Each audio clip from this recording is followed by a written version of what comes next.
Kemudian saya menyanggupinya. Insya Allah kita akan memenuhi undangan dari Pondok Pesantren Bumi Salawat jika Rabita Alawiyah berkenan untuk juga siap dalam perdebatan itu. Dan kemudian siang-siang atau agak sorean, saya melihat ada yang mengirimkan foto dari utusan yang datang ke saya itu pula, itu datang ke Rabita Alawiyah dan rupanya diterima di sana di Rabita Alawiyah. Kemudian saya menunggu informasi klarifikasi dari panitia yang datang tersebut, tapi mereka menjawab belum ada keputusan tentang apakah Rabita Alawiyah itu siap untuk berdiskusi ilmiah dengan saya ataukah tidak.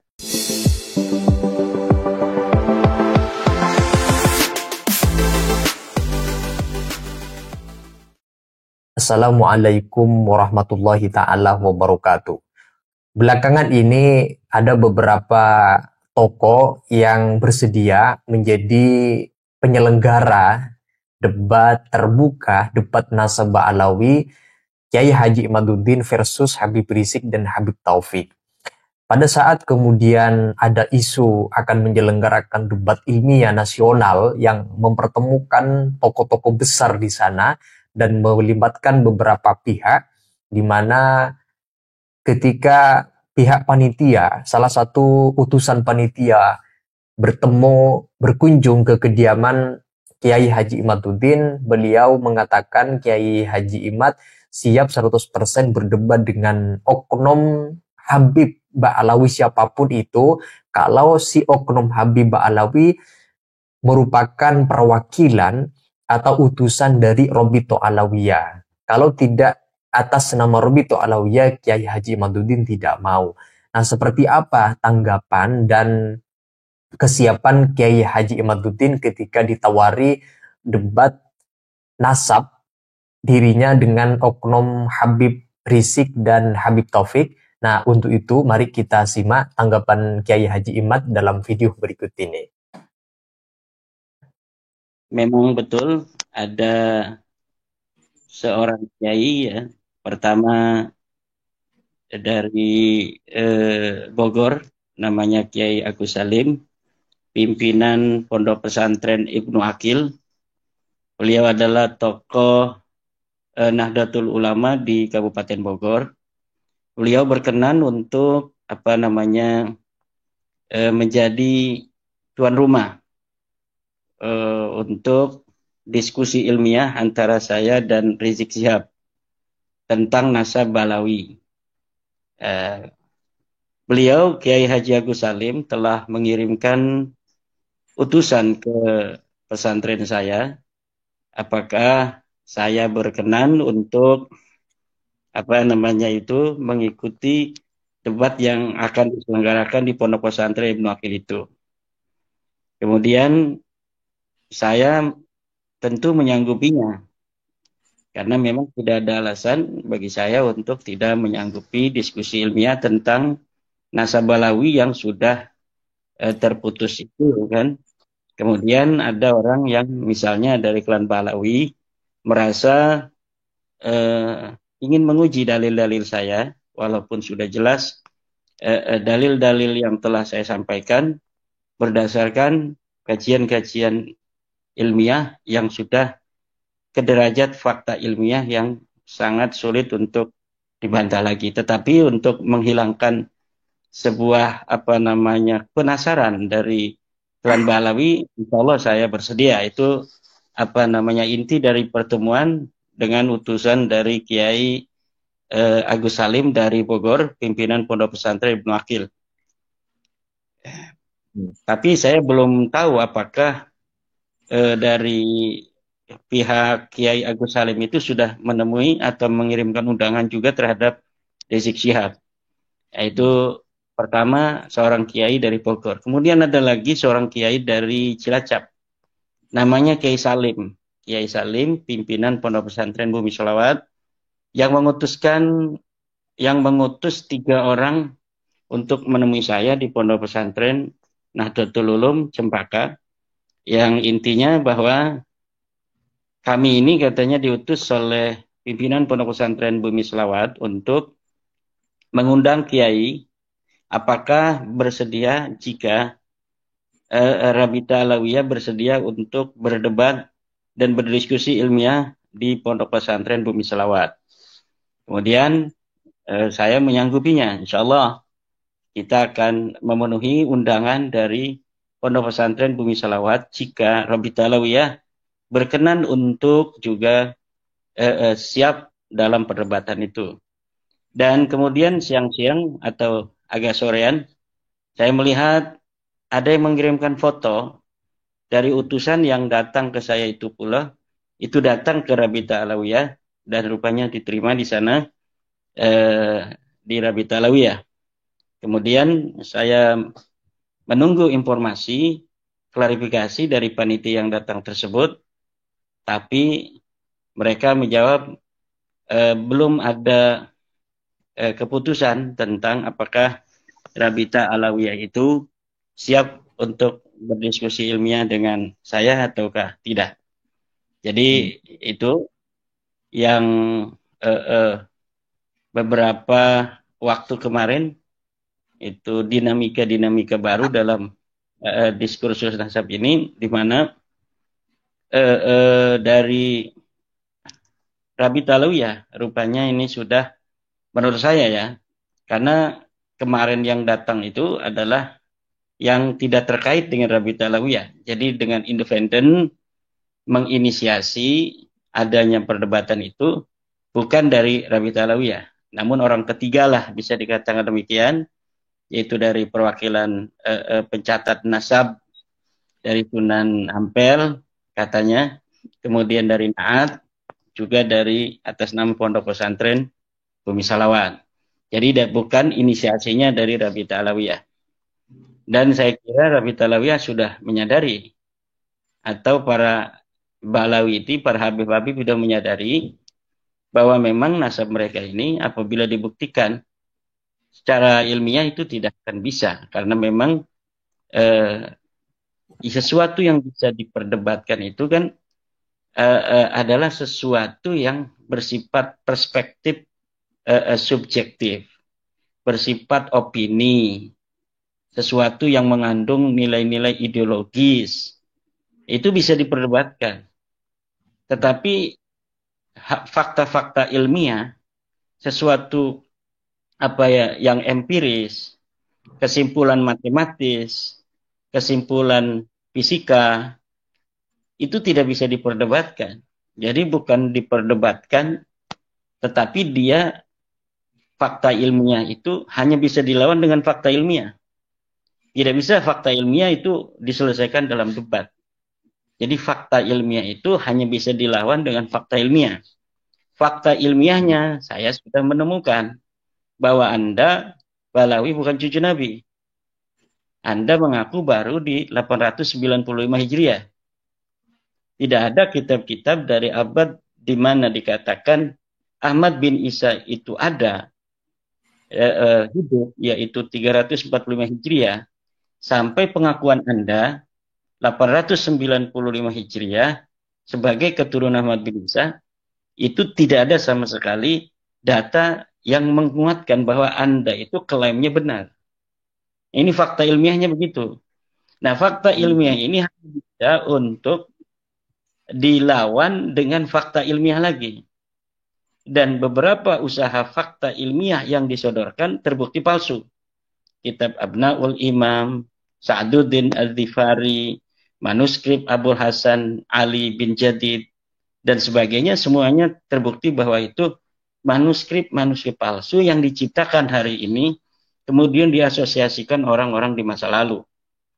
Kemudian secara kesimpulan genealogi, kesimpulan biologis, berdasarkan hasil tes DNA, bahwa hasil tes DNA mereka dari 180 orang yang telah tes DNA di luar Indonesia, di Yaman dan sekitarnya, dan 7 orang Indonesia yang sudah tes DNA dari berbagai macam marga itu mayoritas mereka berhaplogrup G, yang haplogrup G ini disimpulkan oleh para ahli genealogi, para pakar DNA bahwa jangankan sebagai keturunan Nabi Muhammad, sebagai orang Arab aja bukan. Nah, jadi ini fakta-fakta biologi, fakta-fakta ilmiah seperti ini tidak bisa untuk diperdebatkan hanya seperti debat politik, sesuatu yang ngambang-ngambang begitu kan, sesuatu yang bersifat empiris. Nah, sesuatu yang bersifat empiris hanya bisa dilawan dengan empiris kembali. Fakta ilmiah hanya bisa dilawan dengan fakta ilmiah lagi. Nah, kami telah mempunyai fakta bahwa Anda haplogrupnya G. Haplogrup G bukan sebagai orang Arab. Nah, kalau Anda di antara Anda misalnya masih penasaran dari 180 orang itu, ya, yang mayoritas semuanya adalah berhaplogrup G, jangan-jangan di antara Anda Balawi ini ada yang berhaplogrup J1 yang merupakan sebuah haplogrup dari keturunan baginda Nabi. Nah, bagaimana cara penyelesaiannya? Ya, cara penyelesaiannya bukan dengan cara mengharamkan tes DNA, tapi cara penyelesaiannya adalah bagaimana seluruh Balawi itu dihimbau untuk melakukan tes DNA. Siapa tahu kalaulah 180 orang itu gagal, itu kan dia aman. Ada 7 orang yang gagal lagi, G itu baru 7 orang di Indonesia. Sedangkan di Indonesia ini banyak sekali Balawi-Balawi itu, jadi siapa tahu kalau semuanya dari Balawi ini melakukan tes DNA, kemudian ada dari mereka yang keluar haplogrup daripada terminal keluarga Rasulullah Muhammad SAW, yaitu J1. Nah, nanti kita akan uji kembali mereka, beberapa orang yang hasil tes DNA-nya J ini yang kemudian patut untuk dipertimbangkan bahwa ada kekeliruan daripada cara pencatatan keluarga mereka. Nah, kalau misalnya tes DNA-nya sudah G, ini sebenarnya tidak pantas untuk dijadikan sebuah kajian ilmiah lagi. Nah, ini harus disingkirkan udah, yang L gitu. Udah disingkirkan kalau mereka mengaku sebagai keturunan Rasul dari garis laki-laki. Sementara haplogrup L, haplogrupnya G, sudah nggak usah dibahas lagi. Karena percuma, ujung-ujungnya mereka akan ternafikan sendiri oleh kemajuan zaman, oleh masa depan, ditertawakan oleh peradaban. Lebih baik kita mulai belajar untuk beradaptasi. Agar anak cucu kita tidak mengalami nasib seperti kita, yaitu menganggap dirinya sebagai turun Nabi, dengan potensi akhlak yang jauh, karena memang namanya DNA, namanya akhlak itu kan tidak bisa dibohongi, bahwa memang ada pengaruh dari sebuah DNA, ada pengaruh dari keturunan. Kan orang tua kita berdoa agar anaknya jadi anak soleh, anaknya menjadi anak yang jujur, anaknya jadi anak yang tidak suka berzina, berdoa anaknya dan cucunya semoga jadi orang-orang yang menjaga ketawaduan. Nah, kemudian anak-anak cucunya, orang-orang yang banyak berdoa seperti itu akan menjadi seperti itu. Jadi ada energi dia menjadi tawadu, dia energi menjadi orang-orang yang berakhlak, orang-orang yang tidak meremehkan orang lain. Tapi kalau misalnya DNA-nya ini DNA jahat, ini walaupun bagaimana ditutupi tetap akan tumbuh. Nah, dalam pengakuan yang tidak sesuai itu, nah ini kan tidak matching antara pengakuan dan potensi akhlak yang keluar dari sebuah klan yang bukan keturunan baginda Nabi.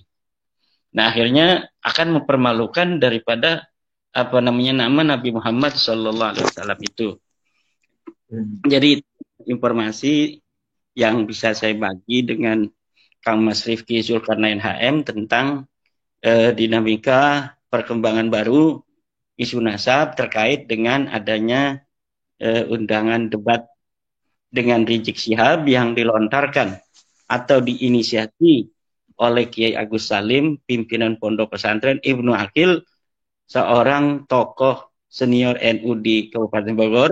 Yang kedua dari Kiai Salim, merupakan pimpinan Pondok Pesantren di Cilacap. bersama Na'at dan Nakobah pencatat dari Sunan Ampel. Demikian.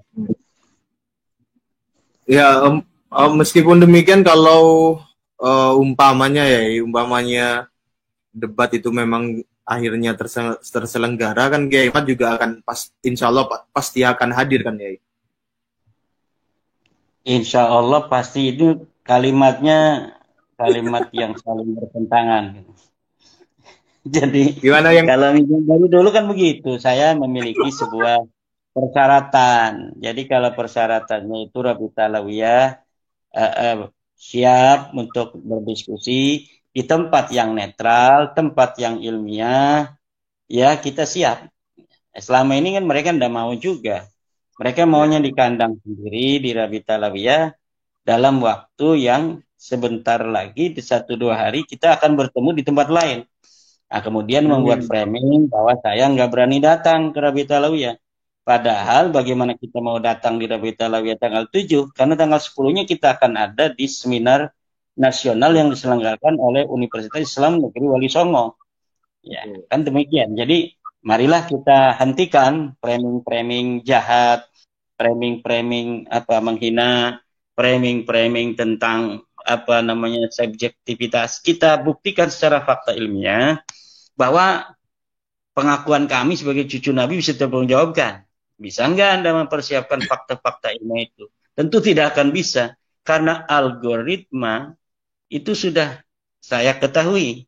Dari mana algoritma sudah diketahui? Dari ratusan kitab, baik dalam kitab sejarah, dalam kitab nasab, kitab-kitab ruwat, kitab-kitab tentang tobakot, yang sudah saya baca dan saya teliti. Tidak ada keterkaitan antara pengakuan mereka dari abad 9 dengan sosok Ahmad bin Isa yang ada di abad 4 itu. Sama sekali tidak ada. Kemudian glorifikasi daripada kesejarahan tokoh-tokoh yang mereka ciptakan itu tidak terkonfirmasi oleh kitab-kitab yang ada di abad-abad di mana diasumsikan tokoh dan leluhur mereka itu ada. Sama sekali tidak ada itu.